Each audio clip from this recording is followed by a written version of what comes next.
Hello friends, welcome to a spontaneous reading vlog. I have to talk quiet because I work the night shift, so I come home pretty late at night.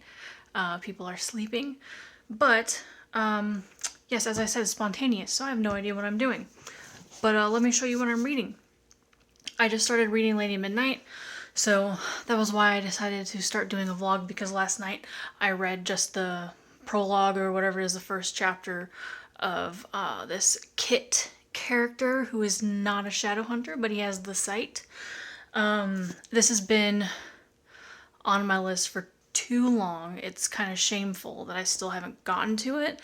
So I was like, I really need to read this. People are right, like as Cassandra Clare goes on with her stories, they get better. So I'm so excited to see what she can do with this one because I love the Mortal Instruments series. Like, I know a lot of people have outgrown them, but I have not. Like, I reread them a couple years ago and they still hold up for me. So yeah, let's get on with the reading. Before I get to the reading, I wanted to show off our kind of insane tapestry from Redbubble that is the Night Court, and then I actually have from an old Owl Crate. This is my ACOTAR themed area, but I love it because I can film videos here now. I have this beautiful background, but there's enough blank space over there that I'm hoping to maybe put some more fairy stuff up there, some cruel prints, maybe some actual prints from ACOTAR, but I live with my boyfriend Dustin, so we'll have to see how he feels about it. But I mean, he chose this. I gave him a selection of tapestries that kind of fit with our theme. We're going, it's like a horror theme in our living room, but I thought that this kind of fit with the vibe that we're going for, and I gave him a selection, and this was one of the two that he liked the best. So I was like, we're getting the Night Court one. So yes, I just want to show you my beautiful tapestry. It makes me so happy. Ah. I think we all know who the real star of this vlog is. Okay, so I just wanted to give one last little update before I go to bed. I got started a little bit into chapter 2 and I'm really digging it so far. I really like Emma. For those of you who don't know, this is the third series within the Shadowhunter Chronicles. So we have the Mortal Instruments and then the Infernal Devices, and now this is the first book of the Dark Artifices. So this takes place in the Los Angeles Institute, and what's cool about this one is that the characters were introduced in the last Mortal Instruments book, and they were in some of the shorts and the tales from the Shadowhunter Academy. So you go into this book knowing the characters a little bit, but they're like 12 during the Mortal Instruments, so it's really cool to see them as adults. We've only seen Emma and her friend Christina, who I was not introduced to before, and I really like their dynamic. I like that Emma has a very close female friend because I think that's something that was really lacking in the Mortal Instruments series and even the Infernal Devices. So that's very refreshing, but also I just love Emma. She's super spunky and sassy and very headstrong. I think so far she comes across as a very admirable character and really fun. I'm getting like really good Buffy vibes. We'll see if that continues, but really feeling them right now. I mean, there's a character named Drusilla, but I mean like specifically from Emma, she's giving me some Buffy vibes, which I absolutely love. So great first impression. Like, it's a great book to zone out to. Like, I'm so relaxed while reading this book, which I should have known was going to happen because I love all of the Shadowhunter Chronicles. It's like my favorite series. So it's a nice little break, and I'm very excited to continue with the book. So I'll let you know as the days progress how I continue to like it. But for now, it's bedtime. Hey guys, it's a few days later and I just wanted to give you a little update. I'm like chapter 6. I just started chapter 6. I love this so much. I am trying to decide if I want to do spoilers or not, but I'll talk about it and then we'll see, and if there are, I will give a spoiler warning. But so if you're not familiar with this story, we've got Emma, who lost her parents in the war that was in the Mortal Instruments series. Well, she lost them like right before the war, but her best friend and parabatai Julian, or Jules, lost his parents in the war. So I think that's an interesting dynamic, that we have two main characters who have had to kind of raise themselves essentially. And Jules, he has an uncle, but there's something off about him, so he's not really able to take care of the family. So it's really come upon Jules, because he has two older siblings, but they're part Fae, and shadow hunters don't like that, especially after the Fae betrayed them. So those siblings aren't there. So that's another level, is that he's missing his two of his family members. But I hate using this word, but I think it is very accurate in this case. The angst is beautiful. Like, there's a very good forbidden romance in it that I wasn't expecting. Like, I kind of knew or suspected that there was a romance in this story, but I didn't expect it to be to the degree that it is. And it's pretty subtle at the beginning, but you catch on, and I'm just living for it, and I'm just like, give me more. Yes, give me more of that. This is what I need. It's fantastic, and that's really what keeps me reading. But in true Cassandra Clare fashion, like, the whole story is fantastic. Like, we've got a mystery that involves Emma's parents' deaths, where some bodies that were murdered in a similar fashion to her parents have been starting to show up. So she is motivated to dig into this and find out who this killer is. And that has brought in a lot of other very intriguing elements from... I'm trying to think of how to word it, but it's brought in some very intriguing outside influences. There we go. See, no spoilers. You don't know what I'm talking about. So there's a lot of things going on, a lot of different relationships. There's familial relationships. The Blackthorn family, their dynamics are great. All the characters feel so real, and I don't want to say it for sure yet, but like, I feel like Emma might be my favorite Shadowhunter character. She's just so feisty, and she's fun. She has like Buffy one-liners, but there's a lot of complexity to having lost her parents and having this really strong bond with Jules. I just think it's all incredibly interesting, and like, I just want to see where her story goes. So we'll see, because before, my favorite character was always Isabel, and she's always been kind of a background character, and I still love her and I adore her, but it's nice to feel such an attachment for a main character already. Like, I immediately loved her from her first scene, so I'm just excited to read more with her and see, like I said, where her story goes. So that's where I am. I will check in again when I feel that there is something else to bring up to you guys. Ran.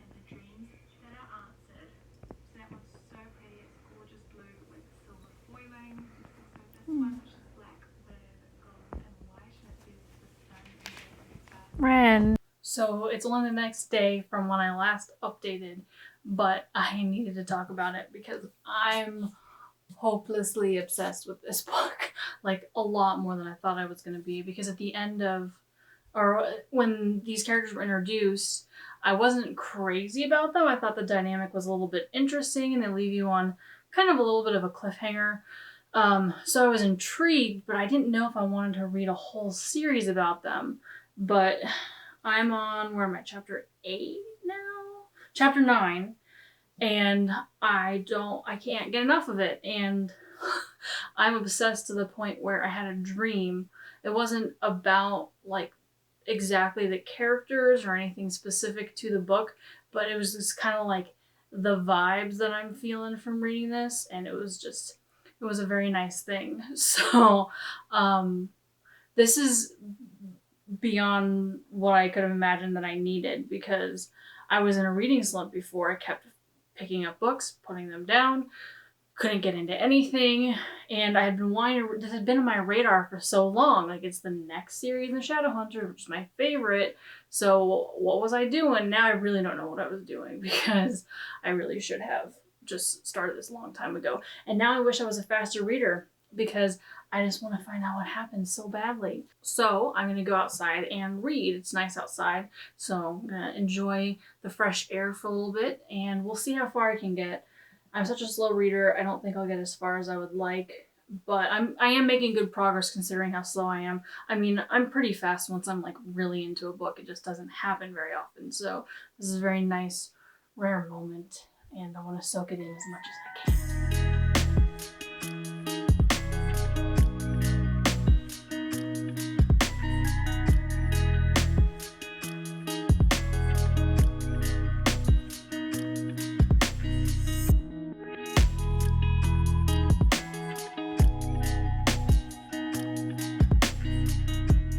Hello friends, it's a couple days later again, and it's time for another update. So I'm on chapter 17, still obsessed. It's all I can think about. I'm at work and I just want to be reading. So one thing that I forgot to mention earlier is that, like, Emma and Jules are both incredibly relatable to me personally. Like, especially Jules, I'm very much a Jules. But there's a lot of elements to Emma's character that I see in myself as well. So that's also been just a little extra layer that makes the book even more enjoyable, just how relatable I find the characters. So we've got a forbidden romance story, which is what I'm incredibly obsessed with. Sorry if you can hear my cat, it's Zoomy Hour. But I also love the main story, which is that there's this string of murders that have been showing up, and they've been killed in a similar way to Emma's parents. So of course she wants to investigate it, but they can't let the Clave know, so they have to keep it under wraps. And some of Jules's siblings are like little Sherlock Holmes wannabes. So there's a lot of sleuthing, like amateur sleuthing. It feels, there's some Harry Potter vibes, which I think you get in a lot of Cassandra Clare writing. She started as a Harry Potter fan fiction author, if you didn't know that, so it's naturally going to slip in, and it's very subtle, but like if you like the books, well, if you like Harry Potter and you like Shadowhunter books, you will definitely see like the vibes. I think that's more what she had. I think that's more the Harry Potter similarities, is just the vibes. Like there's some serious like kids doing things they shouldn't kind of vibes. That's very fun and kind of nostalgic because it reminds you of Harry Potter, but it does its own thing. Like, it doesn't feel like you're reading a Harry Potter knockoff. I don't know why I went on that long tangent, but there it is. But anyway, I've been enjoying the amateur sleuthing and the discovery, but the slow burn romance is so good.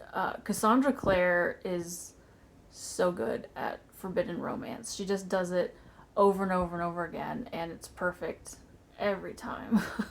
At least of what I've read so far. Like, you can't have too much of a good thing, basically. Like, yeah, she could do some other type of romance trope, but why when she finds a different way to do it, and it's just as good every single time. And it keeps you on the edge of your seat. Like, I am just, it's like a nail biter. I'm not literally biting my nails, but it's a nail biter just because I want to see where it goes. Like, I'm rooting for them, and like usually things work out, but like, is this story going to be a tragedy, or is it going to at least be a tragedy for the reader who's rooting for the couple? I don't know. But that's where I am, loving it still. I'm going to do some reading now because I've been dying to get back into it. So another quick thing that I wanted to mention about the book that I'm really enjoying is that it takes place in Los Angeles. I'm from Santa Monica, so like I recognize some of the places that they're talking about. I lived there until I was like 14, so I didn't drive, so I haven't been to a lot. I don't have a great sense of direction, so I know a lot of things that are in that area. But more than anything is just the description of living by the ocean. It's not as like in your face, but for someone who's from there and incredibly misses the beach, like the constant reminder of that is so like comforting, and it feels like I'm there. And I honestly, that is something that gives this book like more of an edge over the Moral Instruments. I still love the Moral Instruments. I'm not saying that this is my favorite series yet, but it's another thing on the list that's starting to put it higher and higher on my list, which is crazy for, like, I'm not even done with the book yet. And another thing that I like is that these shadow hunters use technology more, and I love that they use technology more because they live in LA and it's so hard to not be a part of like pop culture. They call it mundane culture, of course, but like with mundane culture, which is, you know, the non-magical special people who know about all the demons and fairies and whatnot of the world. But it's so true. Like, I was in a culture shock when I moved away from LA that I didn't see billboards for movies everywhere. Like, pop culture is such a part of living in LA, and I really love that she put that detail in there, because usually shadow hunters are very insular, and you know, they just live in their institute and they don't, like, they'll go out into the world but they don't care to be a part of the mundane world. So there's a lot of things that they don't know about, and it's usually running gag in the other ones, but it's nice to see that these characters are more culturally aware, and it's interesting and it's more relatable, I guess. Like in the Moral Instruments, we have Simon and Clary who lived in the mundane world, so they do make those references, but you get a lot more in this series, and I think it's a lot more fun, I guess. There's just more. Like Drusilla, one of the Blackthorn siblings, loves horror, so there's little horror things that she has. She doesn't necessarily like reference specific movies, but like her pajamas will have horror themes, which is, it's really cute. And I just love that, and I love that like Jules references it. They have a computer. That's how the twins do their research. So I just want to throw in that like taking place in LA is a huge, and I knew it was going to be something that I was going to like, but she does it very well. So I just wanted to give Cassandra Clare props for that, because I'm relating to it. It's some good stuff. I have so many thoughts during this reading session. So I've started to kind of try a little bit more to be more of an active reader in turn. Look at Ren. Look at the baby. But anyway, I've been trying to be more an active reader in terms of looking for writing style and how, like, writing story development, things like that. And something just occurred to me that I wanted to note, is that, so this is where it's going to get spoilery, so I will leave a little timestamp if you want to avoid any sort of spoilers.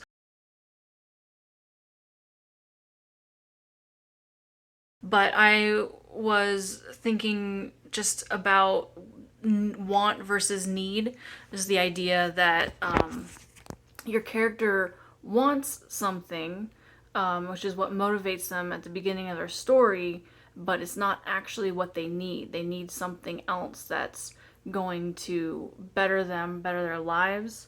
And of course, this is just my interpretation. This could very well not be at all what Cassandra Clare intended as she was writing it, but it's something that speaks to me.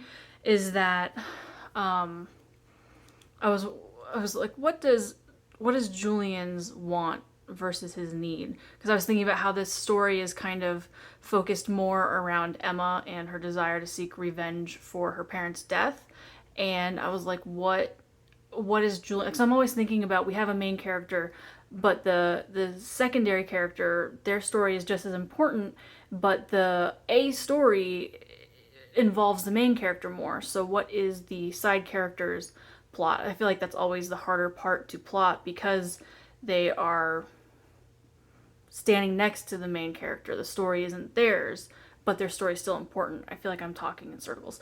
Anyway, so I was thinking, what is Julian's want versus his need? So I think I would say that his want is to protect his family, and he wants to keep them safe. He's the parent in this family, but I think that his need is to do something for himself because he sacrifices so much of his time. He had to become an adult when he was 12, and it has been mentioned that like he does everything for them. He had to learn how to cook for his younger siblings. He has to tell them no, and he feels like he can't be a fun brother because he has to parent them. He calls them his kids. So I feel like his need is something for himself, which is where the drama of his feelings for his parabatai Emma comes in, because it's forbidden and it's almost like it's like an excuse. Like he looks into it and he wishes that there wasn't this rule that parabatai can't be in love. But I think it's kind of an excuse to just continue to make his family the priority, and he's not doing anything for himself. Like he has his painting and he has his time alone in his studio, but that is the only thing that he gets for himself. And he has this love for his family, but I think he needs like a selfish love. And of course his family loves him, but he doesn't have anybody else to take care of him. Now, I thought it's interesting that Emma doesn't help him take care of the kids since she lives in the institute with him. I really thought that she might kind of take on a maternal role in the household, and I'm sure that's just a choice that Cassandra Clare made to kind of keep the parabatai relationship nuanced from like a relationship.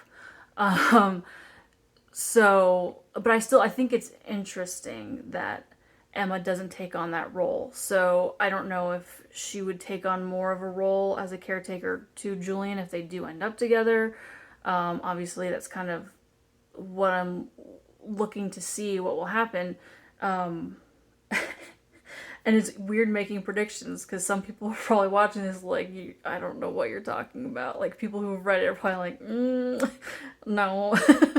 But these are just the observations I'm making and just looking at it from a storytelling point of view, just kind of trying to understand the storytelling process and just make whatever I can out of it. That's kind of another reason I've been wanting to vlog like specific books, is that I'm kind of trying to interpret what authors put into the stories. So yeah, that's where I am. It was just a thought. Like I literally read like a paragraph since my last update.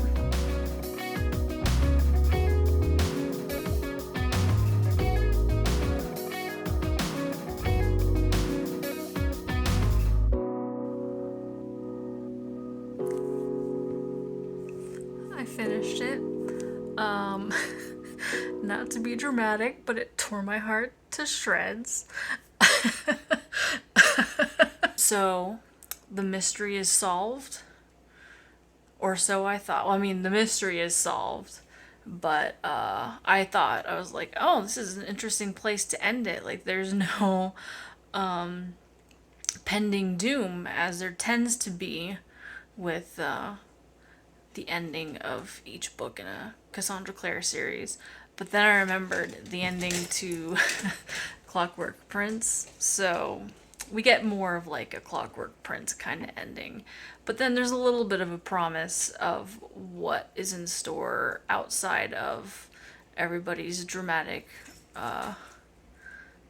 love interests or love stories and where they are and how they have torn Haley into 1,000 pieces.